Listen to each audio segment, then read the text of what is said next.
Hello everybody, welcome back to History Fragen, and more specifically the first part of a three-part marathon of episodes celebrating 50 subscribers.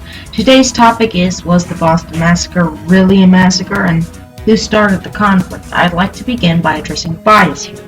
Documents I analyze do not have inherent bias, but they also do not have no possibility of bias. We cannot analyze this event very much like others because there is not really much factuality to it. I think that I really have a conflicted opinion on it, but I still think that every side has a good argument.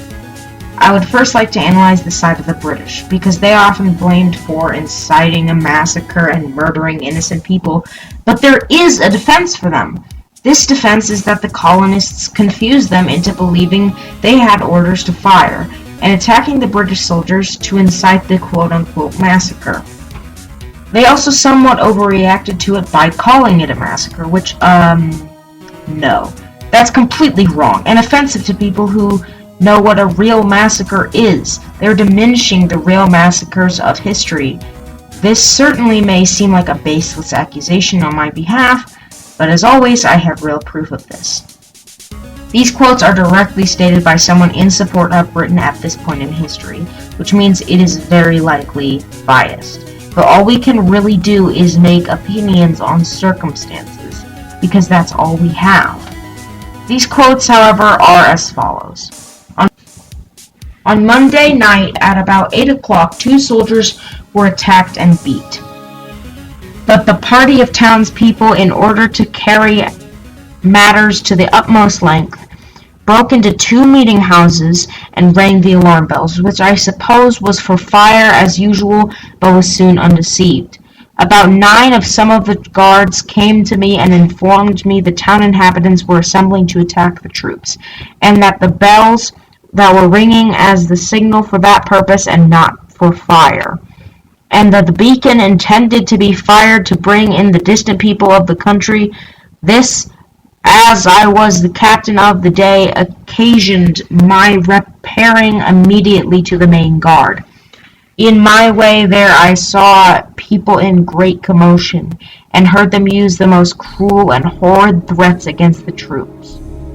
In a few minutes after I reached the guard, about 100 people passed into it and went towards the custom house where the king's money is lodged.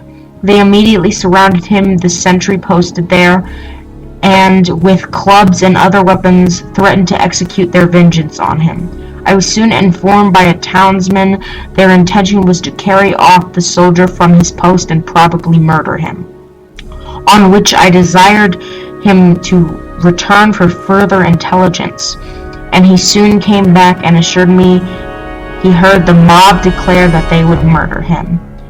This, I feared, might be a prelude to their plundering the king's chest. I immediately sent a non-commissioned officer and 12 men to protect both the sentry and the king's money, and very soon followed myself to prevent, if possible, all disorder, fearing lest the guards and officers and soldiers, by the insults and provocations of the rioters, should be thrown off their guard and commit some rash act. This easily would be a circumstance in which the colonial Americans are at fault. However, the other side's realism and circumstance is also important.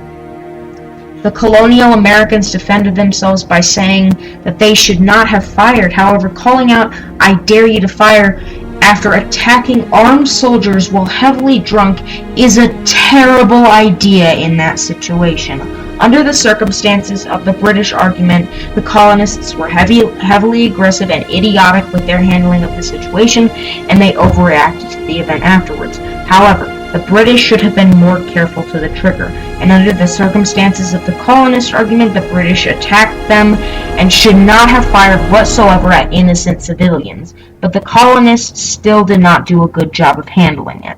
I honestly had to say that both are at fault, because really history and human morality are not black and white.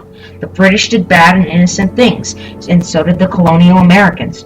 Nobody has 100% of the blame, but I think that the colonists were more stupid.